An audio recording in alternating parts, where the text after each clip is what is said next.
Kia ప్లాంట్లో ఇంజన్లు పోయాయి. నమ్మశక్యంగా లేకపోయినా ఇది నిజంగా జరిగింది. అది కూడా ఆంధ్రలో ఉన్న కియా పరిశ్రమలో. అది కూడా ఒకటో రెండో పోతే పర్వాలేదులే అనుకోవచ్చు. కానీ ఏకంగా 900 కార్ల ఇంజన్లు మాయమయ్యాయి.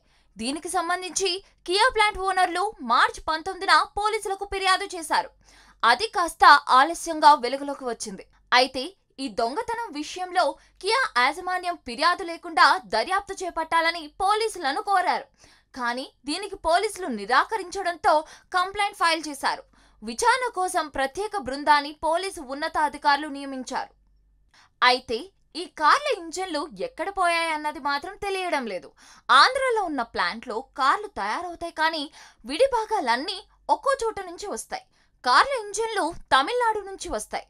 ఇప్పుడు మాయమైన ఇంజన్లు తమిళనాడు నుంచి రవాణా అవుతున్నప్పుడు పోయాయా లేక పరిశ్రమలోనే చోరీ అయ్యాయా అనేది పోలీసులు దర్యాప్తు చేస్తున్నారు. దీనికి సంబంధించి విచారణ పూర్తి చేశారని త్వరలోనే మీడియా సమావేశం పెట్టి వివరాలు తెలిపే అవకాశం ఉందని తెలుస్తోంది.